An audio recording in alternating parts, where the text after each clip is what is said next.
The mining ship drifted quietly near Jupiter's orbit, and Commander Jake Morrison checked the daily reports while his crew worked through another shift. They had been out here for 8 long months, pulling minerals from the asteroid belt and sending them back to Earth. The work was boring, but someone had to do it, and Jake's team of 47 miners were the best at what they did. His second officer, Sophie Blake, sat at her console, watching the scanner screens when something unusual caught her attention. Sophie called out to Jake and told him about a strange energy, reading about 200,000 kilometers away from their position. Jake walked over to her station and looked at the data on her screen.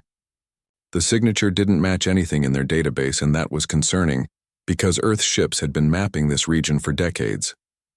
Sophie ran diagnostics to make sure their equipment wasn't malfunctioning, but everything checked out fine. What Jake and his crew didn't know was that they were being watched, and had been watched for a very long time. Far beyond their scanner range sat massive alien vessels that belonged to something called the Galactic Council. These ships had been observing Earth for 300 years, and following a policy of non-interference until the humans reached out first. But recently the Council had been having arguments about what to do with humanity. The Zetharian Empire was the most aggressive member of the Council, and their representatives had been pushing for something they called preemptive containment. They argued that humans were expanding too fast and building too many weapons, and would eventually become a threat to everyone. The vote had been close, but the containment policy had passed, and now the Council was preparing to enforce it. Back on Earth, Admiral Peter Hayes sat in his office at Fleet Command when he received the worst possible news. 6 mining ships, including the Horizon's Edge, had vanished without sending any distress signals or leaving any debris. Peter immediately called for an emergency meeting with President Claire Abbott and the Joint Chiefs of Staff. They gathered in the secure conference room deep beneath the Capitol.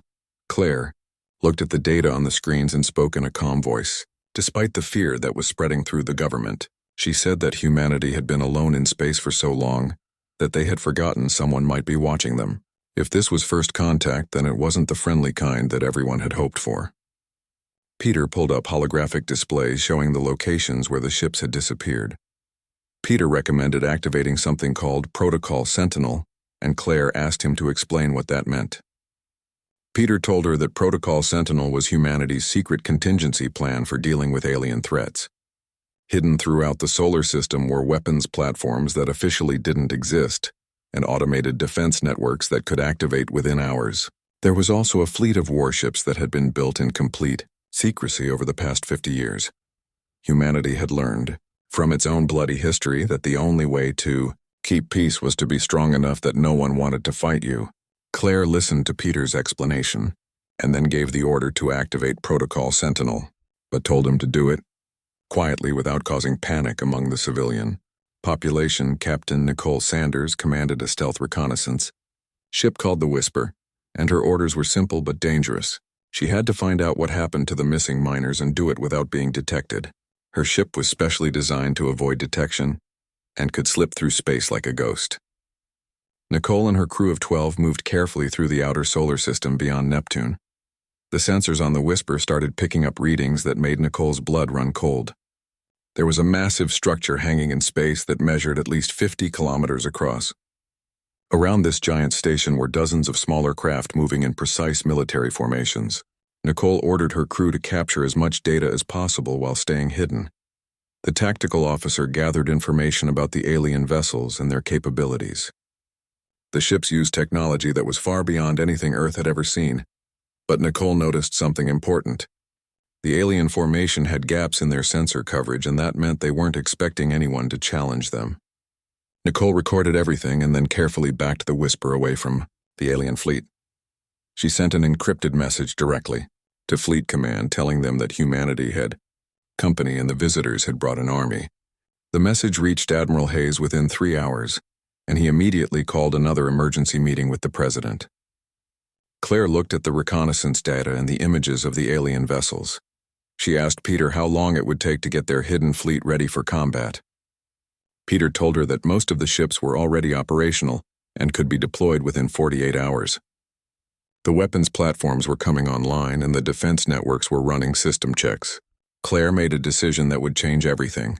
She told Peter to prepare the fleet but to keep them hidden for now.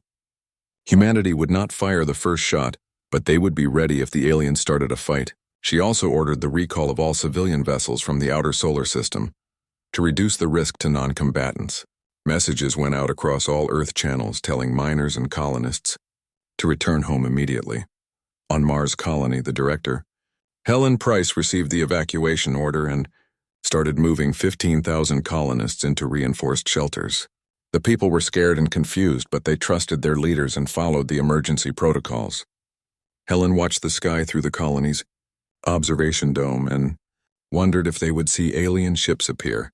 Overhead, Jake Morrison and the surviving crew of the Horizon's Edge were prisoners aboard an alien vessel. They had been captured when their ship was disabled by some kind of energy weapon that shut down all their systems.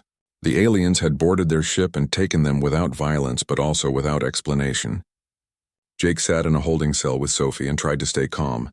The door to their cell opened and an alien walked in.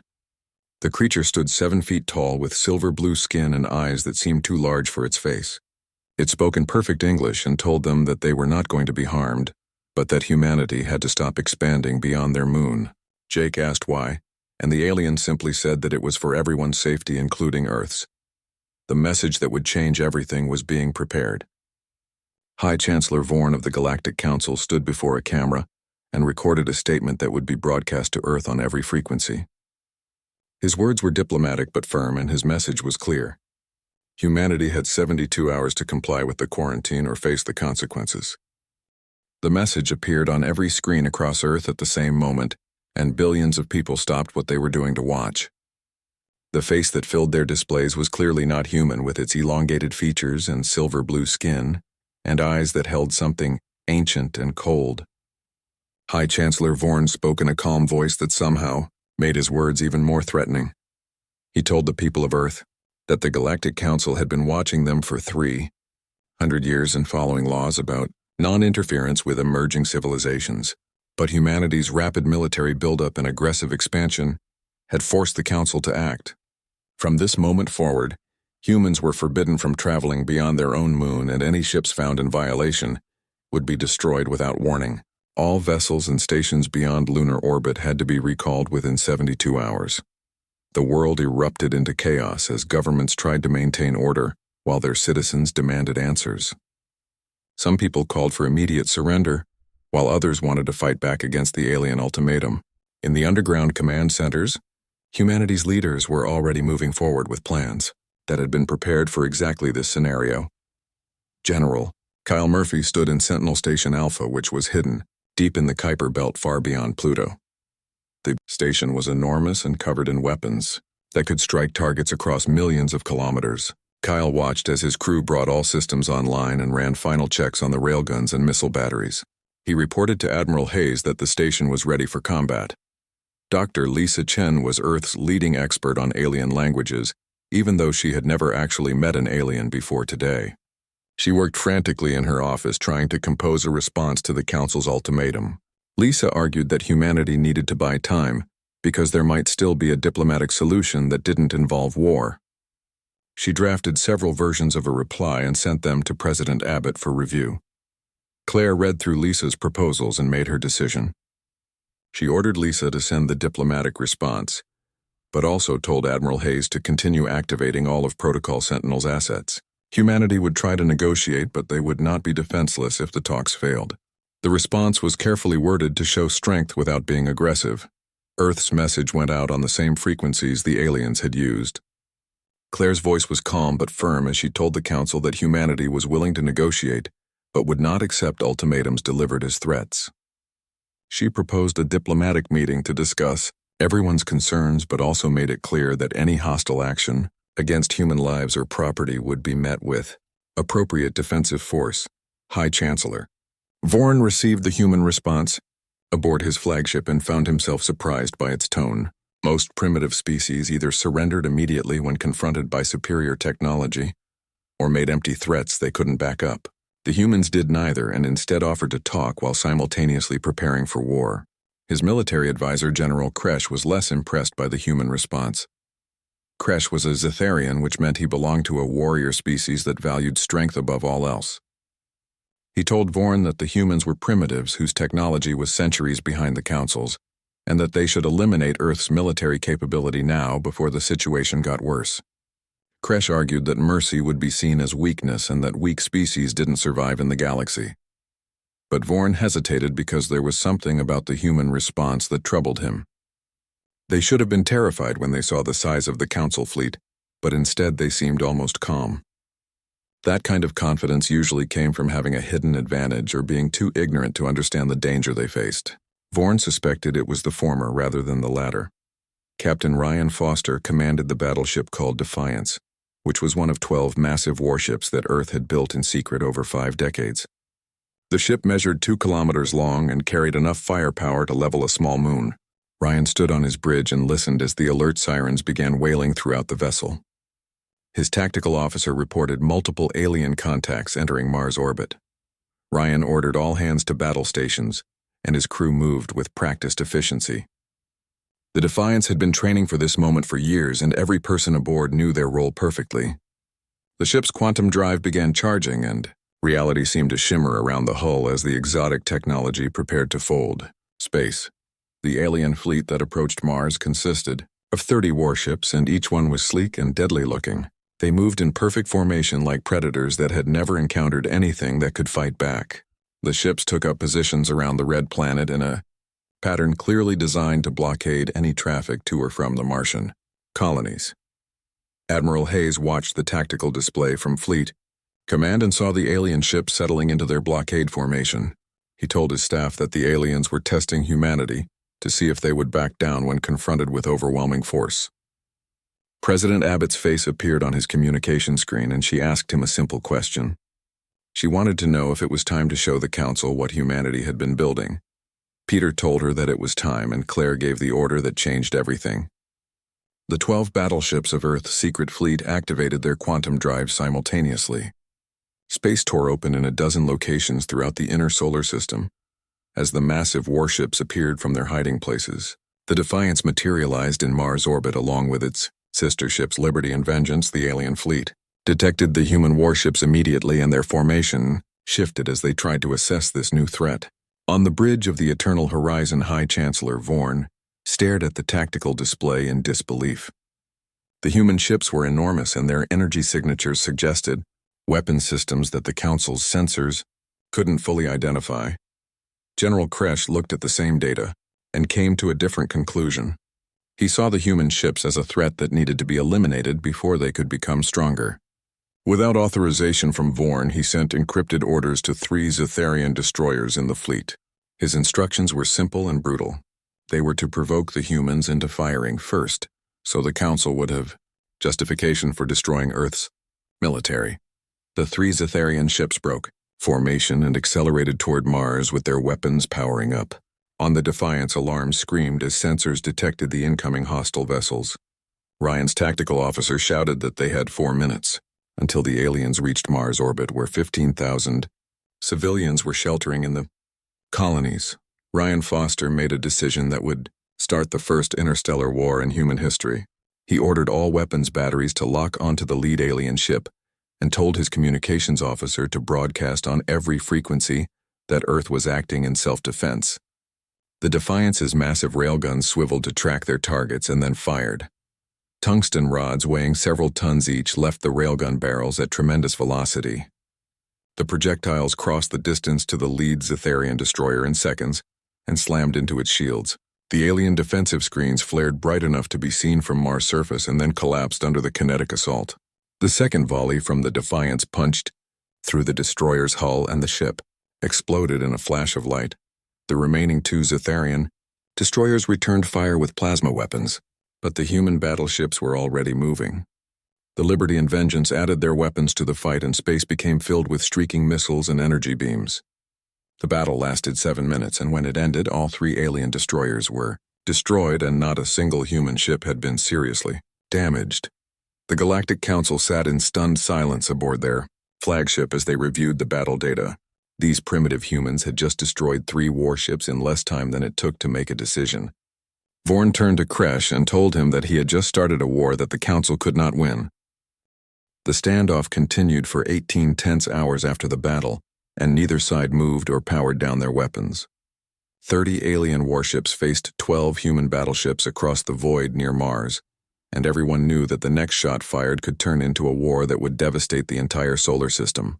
On the bridge of the Defiance, Captain Ryan Foster watched his displays without blinking. Lieutenant Chris Parker monitored the tactical systems and reported that all weapons were ready and locked on their assigned targets. The alien vessels were holding position at 40,000 kilometers, which was close enough to strike Mars but far enough to give everyone time to think. Chris told Ryan that the aliens hadn't powered down their weapons, either, which meant they were just as ready to fight as the human fleet was. Down on Mars, Colony Director Helen Price tried to keep 15,000 frightened colonists calm while they waited in reinforced shelters. The emergency supplies would last for weeks, but everyone knew that if the shooting started again, the colony would become a battlefield. Children asked their parents when they could go home, and the parents had no answers to give them. Aboard the Eternal Horizon, the Galactic Council held an emergency session, and the chamber was filled with angry voices. Ambassador Thel, who represented the Aquarian Collective, shouted at Vorn that he had told them the humans were primitive and backward. The warships they had just witnessed carried weapons that Council science had only theorized about in quantum drives that shouldn't be possible for such a young species. General Kresh slammed his clawed hand on the Council table and argued that the human display of force proved exactly why they needed to be contained. He said that if humanity was given another century to develop, they would become a threat to every species in the galaxy. Kresh wanted to call in reinforcements and destroy Earth's military before it was too late. Vorn raised his hand for silence and told the Council that they had miscalculated badly.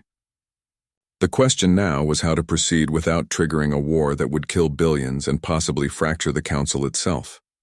Some members wanted revenge for the destroyed ships, while others wanted to negotiate before things got worse. The debate raged for hours. But while the Council argued, 3 Zetharian destroyers that were loyal to Kresh received secret orders. They broke formation without authorization and accelerated toward Mars with weapons charging.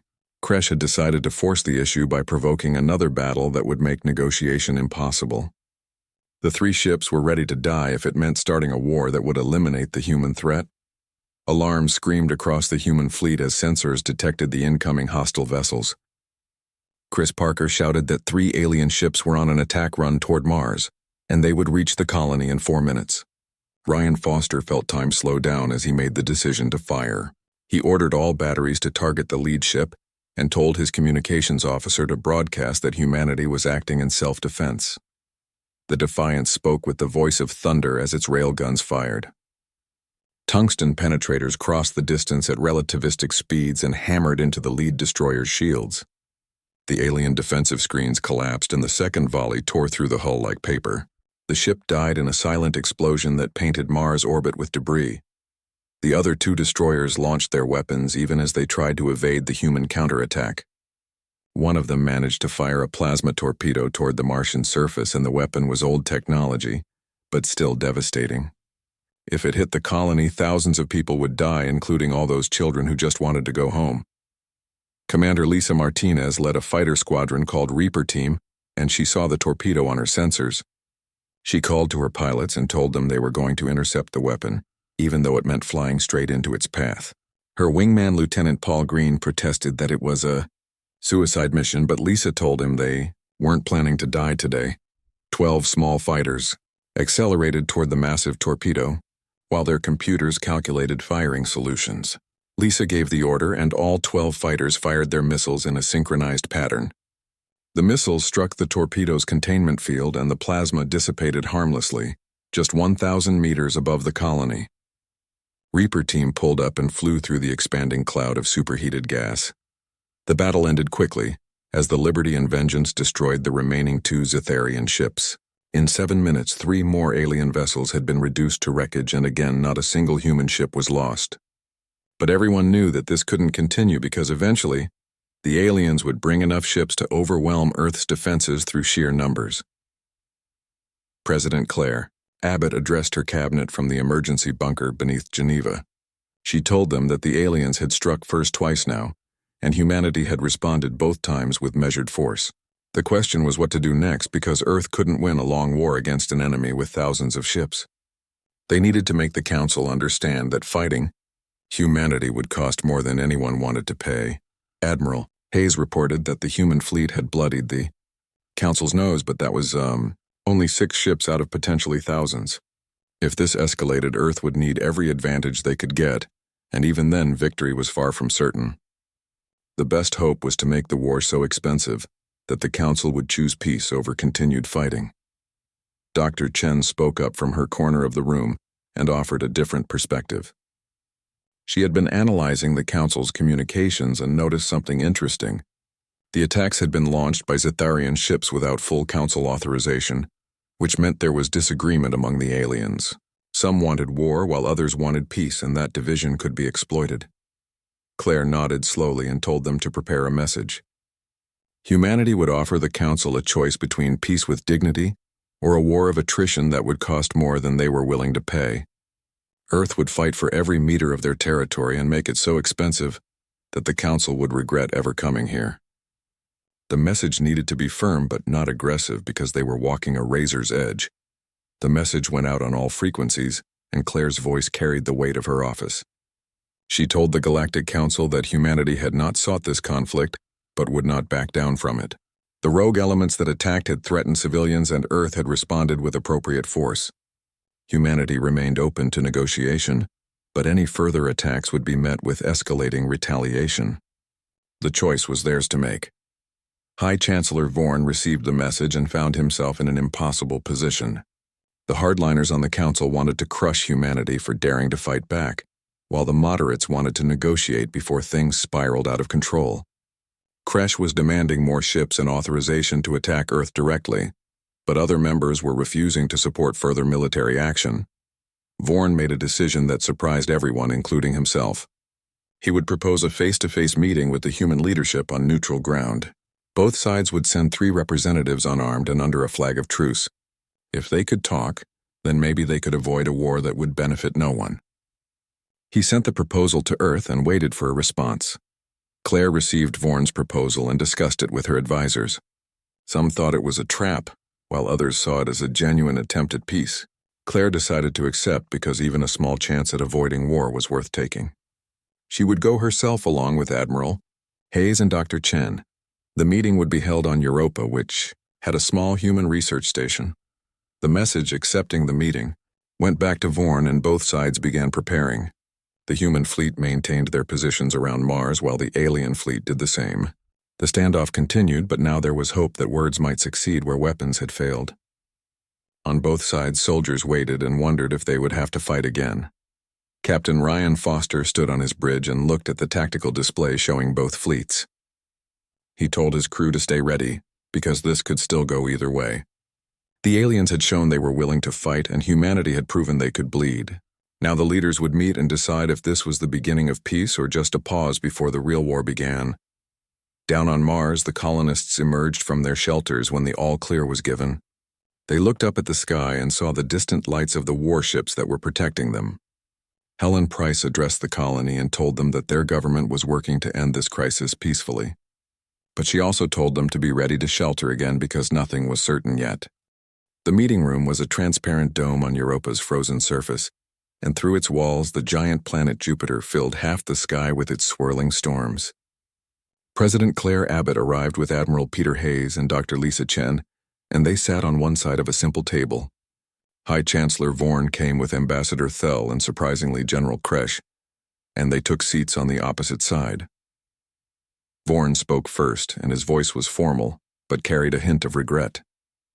He told Claire that he needed to apologize for the unauthorized attacks and that General Kresh's subordinates had acted against direct council orders. The Zetharian ships that attacked Mars had violated the Council's chain of command, and Vorn assured her that those responsible would face consequences. Claire's expression remained neutral, and she pointed out that General Kresh was sitting at this negotiating table. That suggested the attack had more official backing than Vorn was admitting. She said that humanity needed honesty before they could move forward with any kind of agreement. The air in the dome grew tense as both sides measured each other. Kresh's reptilian features twisted into what might have been a smile.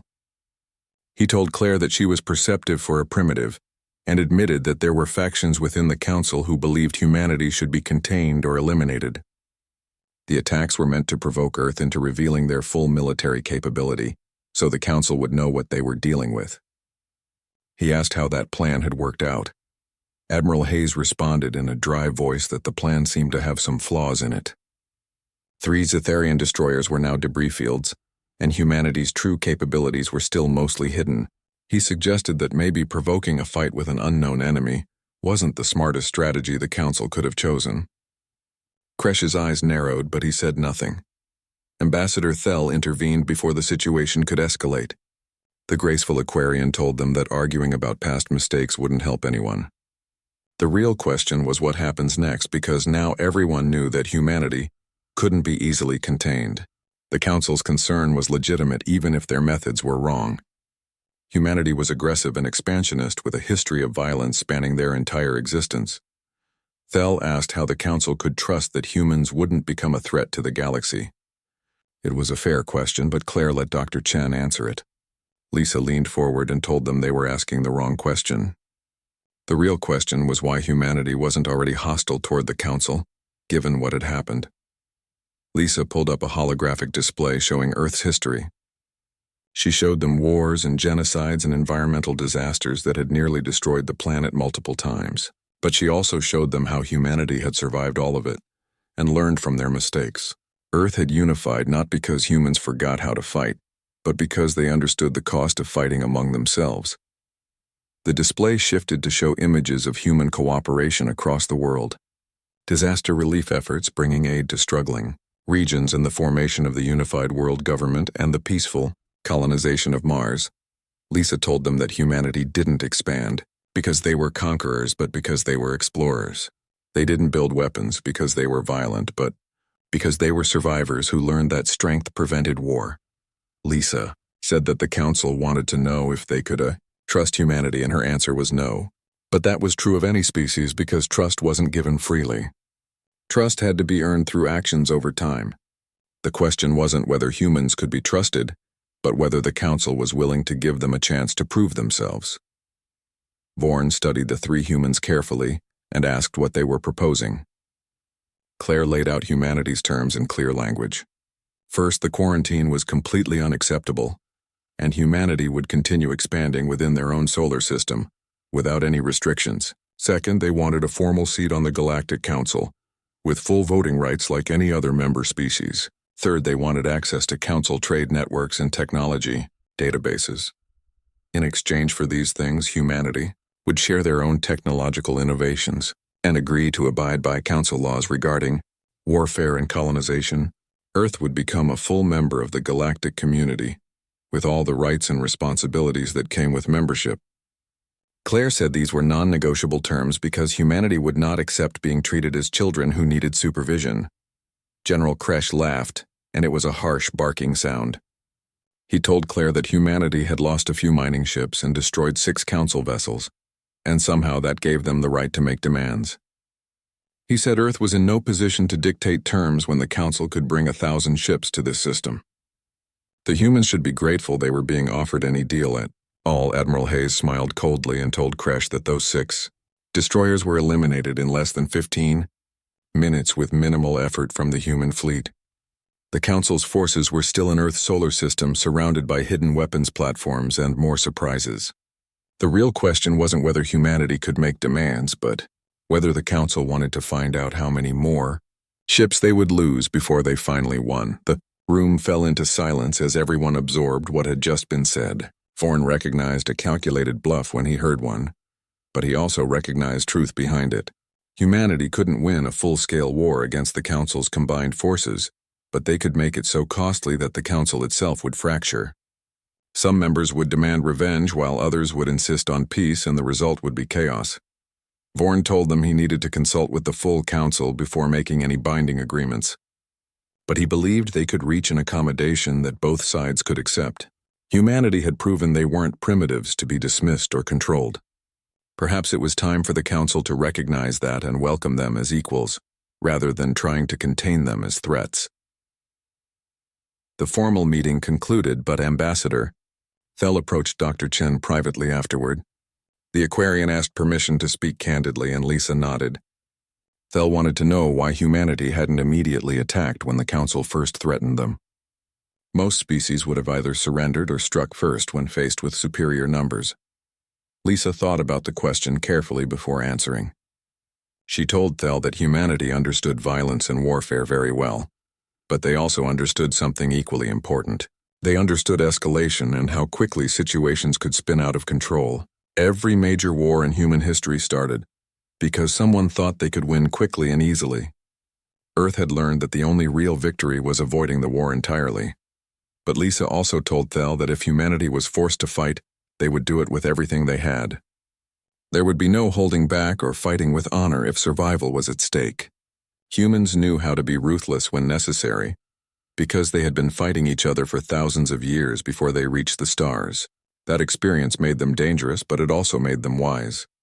Thel's large eyes blinked slowly, and the Aquarian told Lisa that humans were a terrifying species. But Thel also said that perhaps humanity was exactly what the Council needed. The Council had grown comfortable and complacent after thousands of years of relative peace. Maybe humans, with their understanding of conflict, would shake things up in ways that were ultimately good for everyone.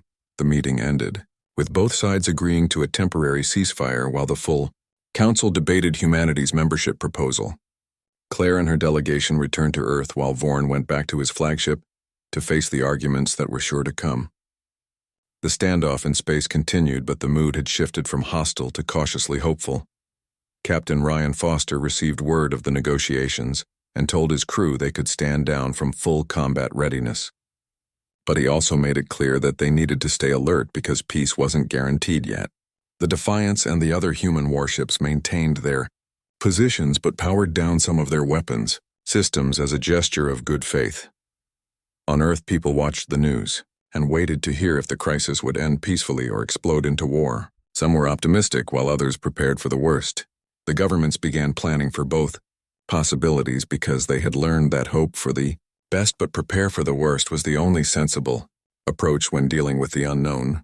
Dr. Chen returned to her office and began preparing detailed proposals for human integration into the Council.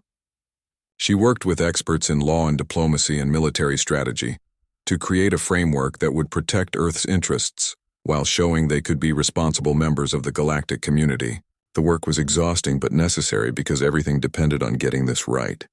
6 months after what everyone now called the Battle of Mars, the Galactic Council convened in full session for the first time in a century.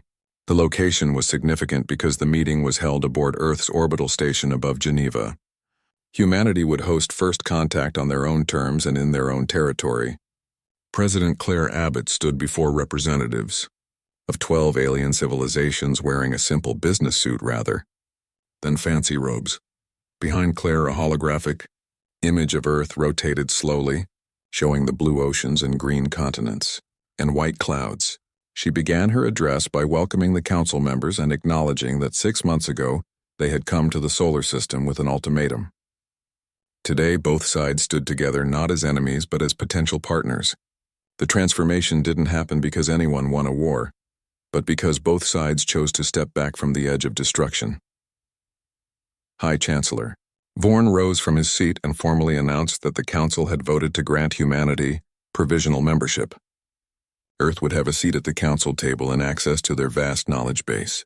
In return, humans would be bound by Council laws and subject to oversight to ensure they followed the rules. Vorn's voice was formal, but Claire could hear the relief in it. Claire responded that provisional membership was acceptable for now, but she wanted to be clear about something important. The Council had come to contain humanity because they feared what Earth might become in the future. Instead, they learned what humans already were in the present. Humanity was not a species that would accept being caged, but they were also not mindless conquerors. They were survivors who had learned that cooperation was the only path forward. Admiral Peter Hayes stood beside Claire and addressed the military concerns. The Council had asked Earth to dismantle their hidden weapons platforms and reduce the size of their fleet. That request was denied completely. Humanity would follow Council laws about warfare and colonization, but they would maintain their defenses at full strength. In this galaxy, it seemed that strength was the only language everyone truly understood and respected. Commander Jake Morrison sat in the audience and watched the ceremony. He had been a prisoner aboard an alien ship, and the experience had changed him forever. Now he saw one of his former captors in the crowd. The Zetharian officer named Vex was part of an exchange program where military personnel from different species learned to work together. After the ceremony, Jake approached Vex and spoke bluntly. He said that he didn't trust the Zetharian because Vex's people had attacked civilian miners without provocation. Vex's reptilian features showed something that might have been regret. The alien officer admitted that he didn't trust humans either, but maybe trust wasn't required for cooperation. Both governments wanted them to work together, and perhaps in time they would learn that the other wasn't as terrible as they feared. Dr. Lisa Chen established the first Interspecies Research Institute in a station floating in low Earth orbit.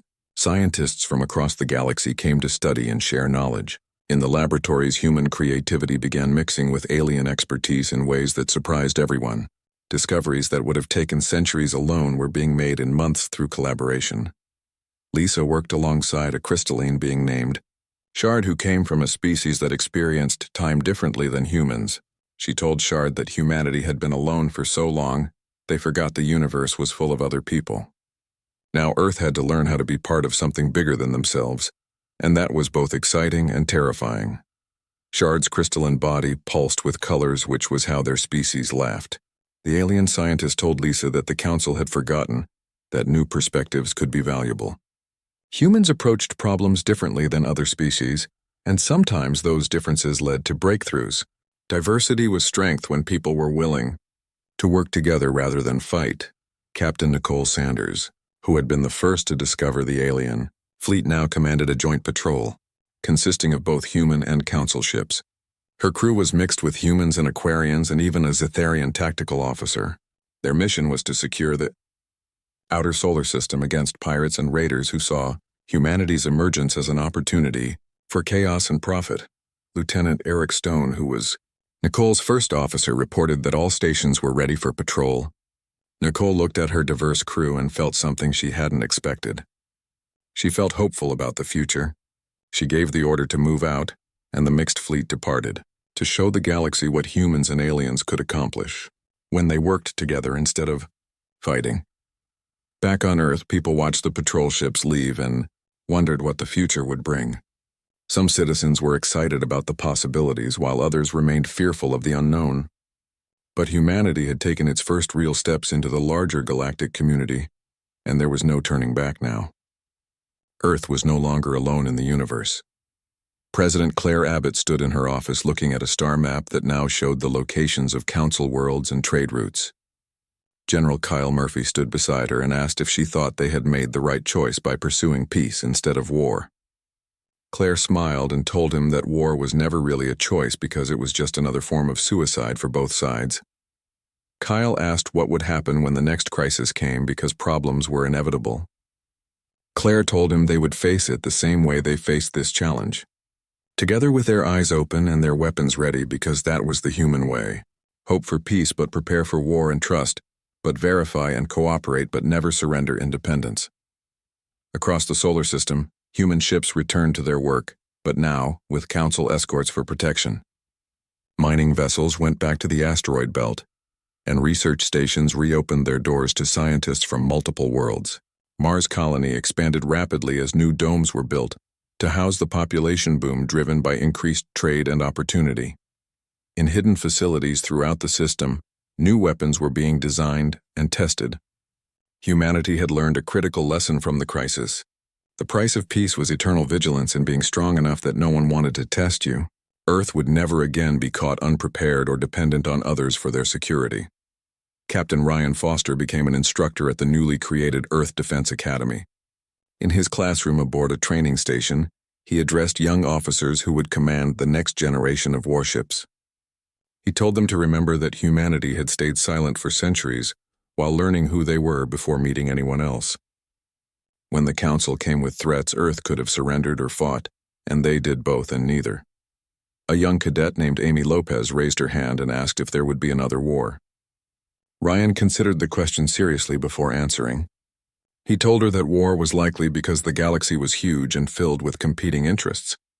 But if conflict came, humanity would face it with courage and intelligence and the knowledge that they were no longer alone. That was both comforting and terrifying at the same time.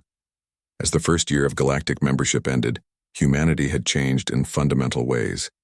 They were no longer the isolated species wondering if anyone else was out there. Now Earth was part of something vast and ancient and incredibly complex. But humans remained uniquely themselves with all their stubbornness and creativity and danger and determination. High Chancellor, Vorn wrote a final report for the Council archives about humanity's first contact. He said that for 300 years the Council watched Earth and wondered what they would become. The fear was that humans would be conquerors who threatened everyone. Instead, they became something more dangerous, which was survivors who learned wisdom without losing their strength. Vorn wrote that humanity would reshape the Council, and perhaps that was what the galactic community needed. Humans had a saying about adapting or dying, and they had proven they could adapt to anything. Now it was the Council's turn to adapt to having humans as members. The future would be interesting and probably dangerous, but never boring. The story of first contact became legend told on 1,000 worlds. Some versions painted humans as heroes while others showed them as dangerous warriors. The truth was more complex than either version. Humanity had stayed silent not from fear but from caution, and when pushed they pushed back hard. But they also knew when to talk instead of fight. In the balance between the sword and diplomacy, humanity found its place among the stars. The battleships were real, and so was the willingness to use them if necessary. But the preference was always for peace because humans understood the cost of war better than species who had forgotten what it meant to fight for survival. Earth continued, spinning through space now, watched over by ships carrying mixed crews of humans and aliens working together. The silent planet had found its voice, and the galaxy would never be the same. What had started as a crisis became an opportunity, and what could have been a war became the foundation for something new. Children on Earth and Mars, and the stations throughout the system, grew up knowing they were part of a galactic civilization. They learned alien languages and studied the history of species from across the stars. But they also learned their own history, and understood that humanity's journey had prepared them for exactly this moment. The future was uncertain, but humans had never